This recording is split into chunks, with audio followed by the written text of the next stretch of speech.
اللہ تعالیٰ ارشاد فرماتا ہے وَلَقَدْ ضَرَبْنَا لِلنَّاسِ فِي هَذَا الْقُرْآنِ مِنْ كُلِّ مَثَلٍ، اور بے شک ہم نے لوگوں کے لیے اس قرآن میں ہر قسم کی مثال بیان کی۔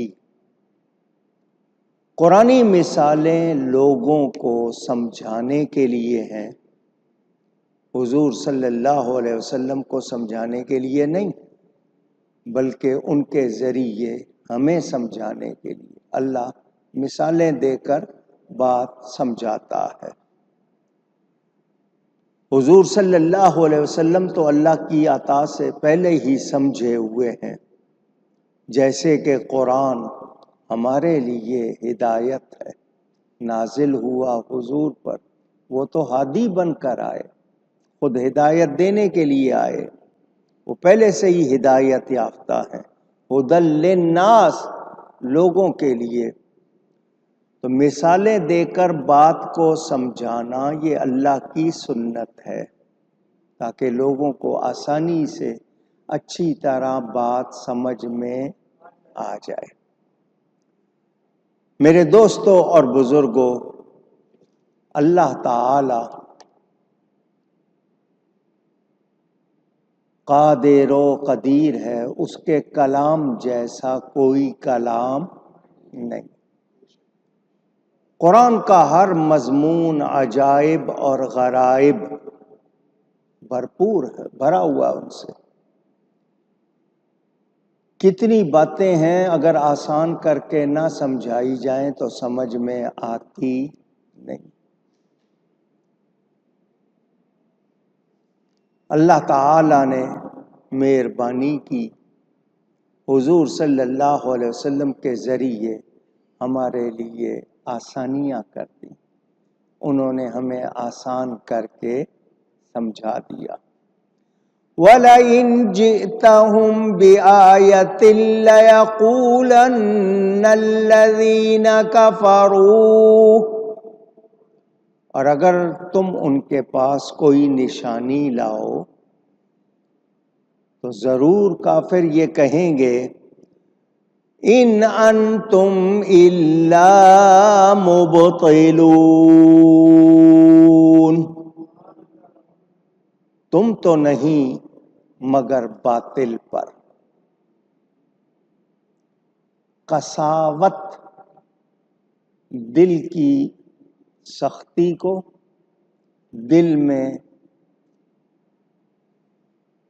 نیگیٹو یعنی منفی طور پر جس کے دل میں سختی ہو اور اچھائی نہ ہو، اس کو قساوت قلبی کہتے ہیں کہ اس کے دل میں قساوت ہے۔ تو جہالت کے زور پر اور قلبی قساوت پر یہ کافر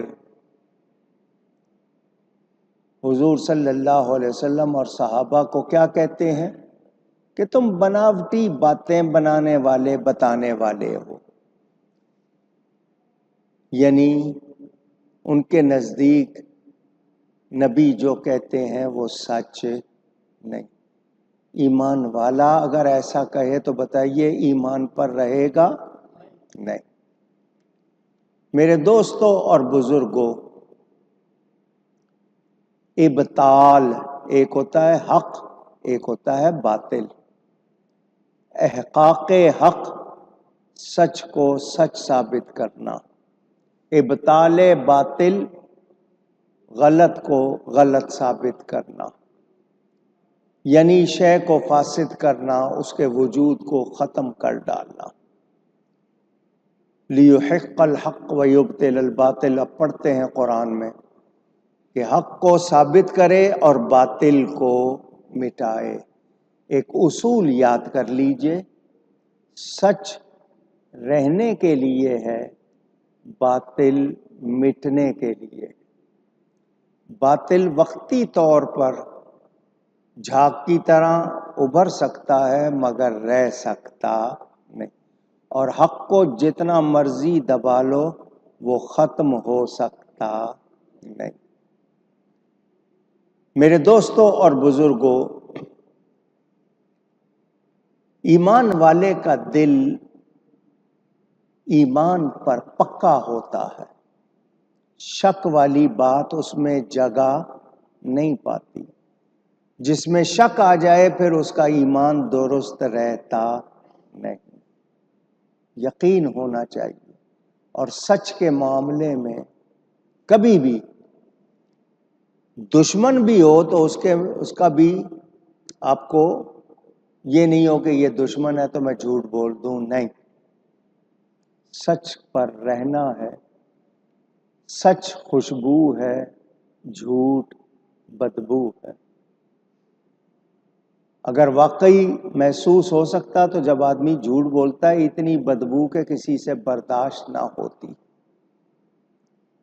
جو انسان جھوٹ بولتا ہے وہ اپنے اندر باہر کو خراب کرتا ہے۔ جھوٹ اتنی بری چیز ہے کہ شیطان نے بھی اس کو پسند نہیں کیا۔ اللہ نے جب اس سے فرمایا تو نے سجدہ کیوں نہیں کیا تو اس نے جھوٹ نہیں بولا، سچ سچ جواب دے دیا۔ اور ہم کتنا جھوٹ بولتے ہیں، ہمیں سوچنا چاہیے۔ بات کہہ کے مکر جاتے ہیں، ایک جھوٹ کو بچانے کے لیے 100 جھوٹ بول لیتے ہیں۔ بس سچ بولنے میں کیا تمہیں آر ہے؟ سچ بولنا چاہیے۔ حضور صلی اللہ علیہ وسلم سے پوچھا گیا مومن گناہ گار ہو سکتا ہے؟ فرمایا ہو سکتا ہے۔ پوچھا گیا کیا مومن جھوٹا بھی ہو سکتا ہے؟ فرمایا نہیں، جھوٹا نہیں ہو سکتا۔ تو ہم جھوٹ بول کر اپنے مومن نہ ہونے کا ہی اعلان کر رہے ہیں نا، اسی طرح ہی کر رہے ہیں۔ اللہ تعالی ہمیں سچ بولنے، سچ پہ قائم رہنے کی توفیق عطا فرمائے۔ کافر کہیں گے تم باتیں بناتے ہو، جھوٹ بولتے ہو، معاذ اللہ۔ ایمان والے کا یہ کام نہیں۔ میرے دوستوں اور بزرگوں، یاد رکھیں نفوس جمع ہے نفس کی۔ آپ کے اندر ایک حادثہ محسوس کرنے والا، اللہ نے مومن کے دل میں، مومن کے نفس میں ایمان سے محبت رکھی ہے۔ وہ جیسا کیسا ہو، گناہ گار ہو، مگر ایمان کی بات کو پسند کرے گا، اور کفر سے، غلط سے نفرت کرے گا، مانے یا نہ مانے، عمل کرے یا نہ کرے، مگر اس کے اندر یہ فطری طور پر۔ کفار کے دل حق کو قبول کرنے سے محروم، ان کو سچ پسند نہیں آئے گا۔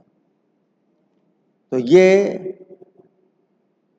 سن لیں، اللہ فرماتا ہے كَذَلِكَ يَطْبَعُ اللَّهُ عَلَى قُلُوبِ الَّذِينَ لَا يَعْلَمُونَ۔ یوں ہی مہر کر دیتا ہے، مہر لگا دیتا ہے اللہ جاہلوں کے دلوں پر۔ طبع، طبیعت کا لفظ آپ بہت بولتے ہیں۔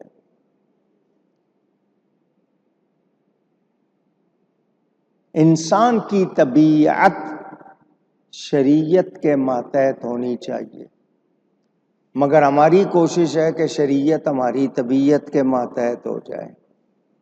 ہم یہ ٹرائی کرتے ہیں۔ مہر لگا دینے کا مطلب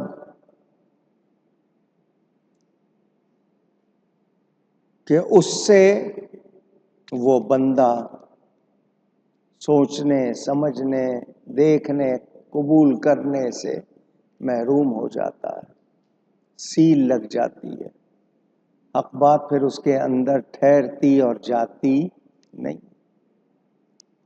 میرے دوستوں اور بزرگوں، مومن اللہ تعالی کی رضا پر راضی رہتا ہے۔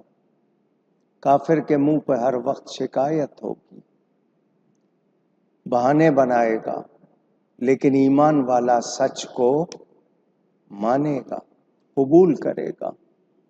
جب اتنی خوبیاں معلوم ہو جائیں ایمان کی، تو پھر ایمان کے مطابق زندگی گزارنی چاہیے یا نہیں؟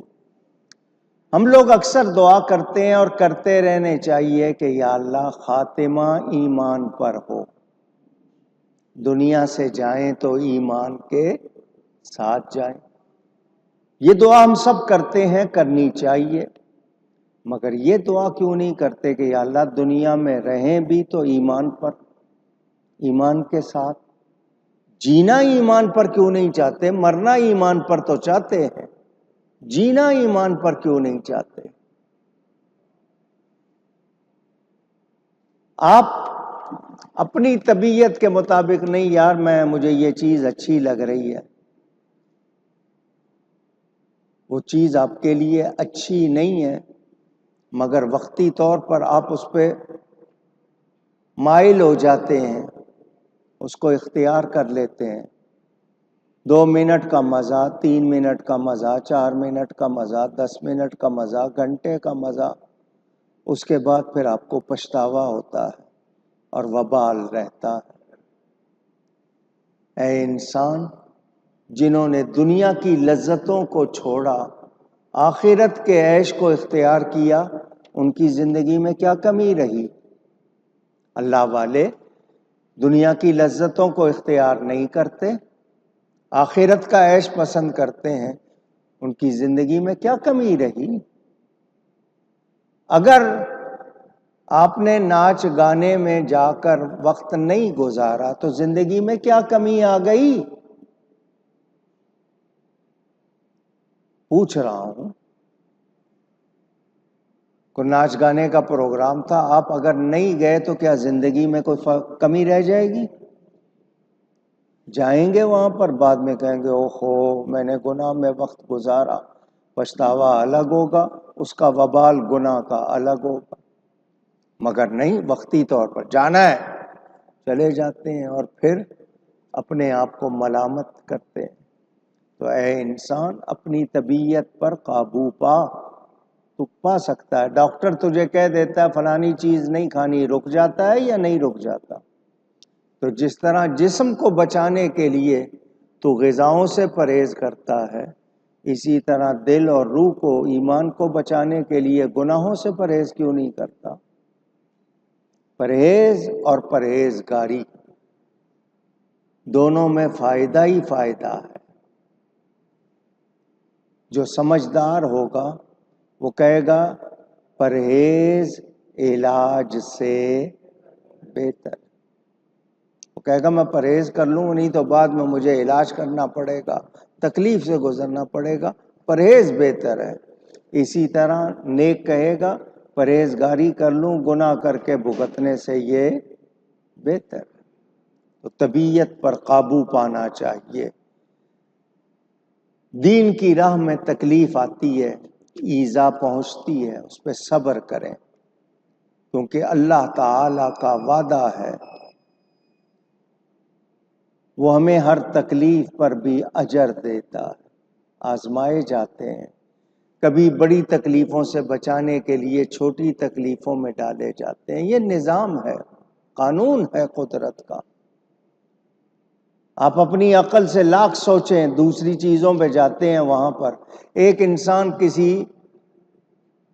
اس نے انجینئرنگ سیکھ لی ہے، ڈاکٹری سیکھ لی ہے، اس کو بدبو برداشت کرنی پڑتی ہے، مریضوں کے ساتھ رہ کے کیا کچھ سہنا پڑتا ہے، محنت کرنی پڑتی ہے، انجینئر کو مشینوں پر کتنی زور آزمائی کرنی پڑتی ہے، تکلیفیں آتی ہیں نا، پھر رزلٹ بھی ملتا ہے۔ تو اے انسان، پہچان، اپنی طبیعت پر قابو پا، یہی تیرے لیے بہتر ہے۔